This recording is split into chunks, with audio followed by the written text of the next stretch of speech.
The chef table on Royal Caribbean is like no other specialty dining experience they offer. It's an epic night full of food, drink, and laughter. Aron has never done a chef table experience before, and we wanted to see what it was all about, so on our last Royal Caribbean cruise, on the Wonder of the Seas, we booked the chef table.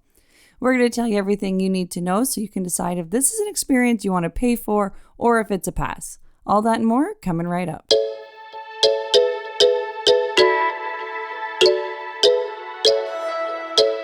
There's a lot that makes the chef table a special experience, and the atmosphere is one of them. It's an intimate setting with 8 to 12 guests enjoying a white tablecloth dinner. When you arrive, you'll see that the table is set with all the wine glasses laid out. It's pretty impressive.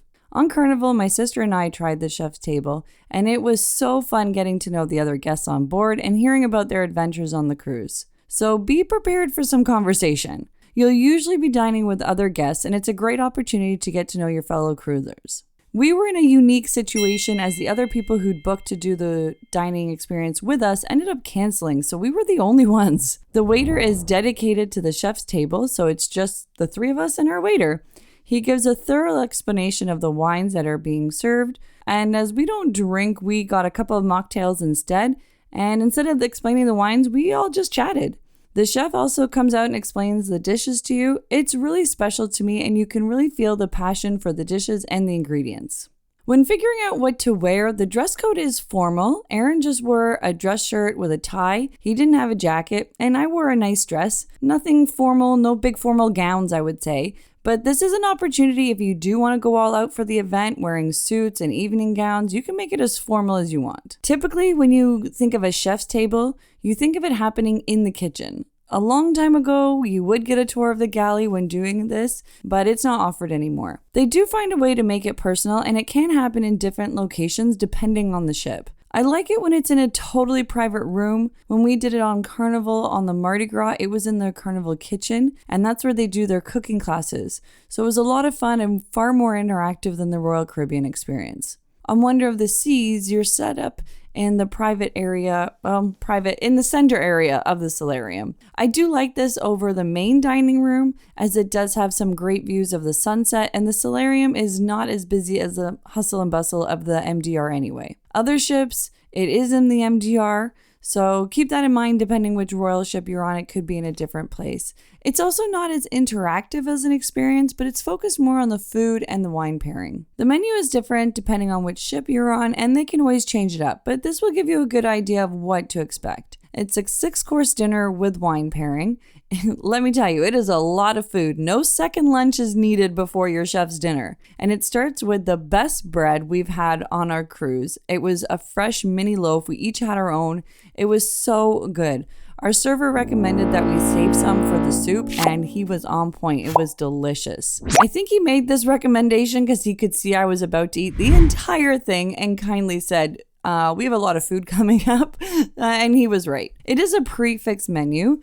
If you're having wine, you get a different one with each course, and it's paired to what you're having. Some of the meal highlights, Aron really enjoyed the tomato soup, especially with the bread. I like the Maine lobster salad. I thought it was great. I'm a huge seafood fan. We both enjoyed the filet, and the dessert called the World was delicious. It's the same one you get in Wonderland, but we really enjoyed it with our cappuccino. The food quality was very good. Our plates all came out nice and hot.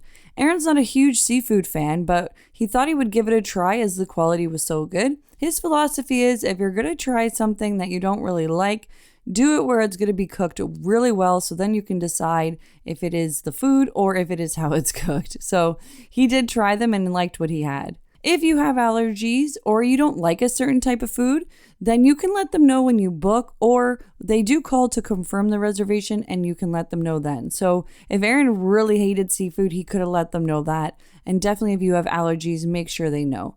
You're paying for it, so you want to make sure you're enjoying the experience. The cost is around $90 per person. There is no kids menu, so they're going to be getting the same, and kids who are 12 and up are welcome.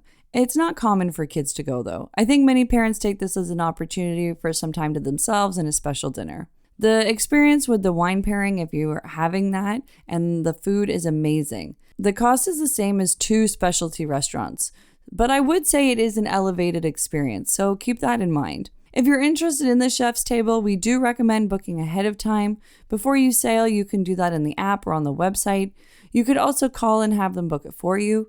The earlier you book, the better, the more choice you will have on the day and time. On our sailing, there were 2 seatings. It was about a 2.5-hour dining experience for us. I have heard, though, for other people, it can be longer. I was happy to have the earlier seating, as it can take a long time, and I am an early bird, not a night owl. Our experience was a bit different from other people, as we were the only ones, as our other guests had canceled last minute. But this experience is not just the great food, but it really is about meeting other people. You have something in common, you like to travel and cruise, so that's a great starting point for a conversation. I mean, we really got to know our server and had a great time chatting with him. The one thing I missed was being able to go down to the galley. I do hope they bring this back, as we've never been able to do that. And I think it would really make something special about doing the chef's table on a ship. And I think it's something everybody would enjoy. Have you ever dined at the chef table while cruising? What do you think about how Royal Caribbean does it? Let us know in the comments below. We love being part of the conversation. Thank you so much for taking the time to watch our video and support our channel. It really means a lot to us. Remember, memories are forever, so make them fabulous. Thanks again for watching, and happy travels.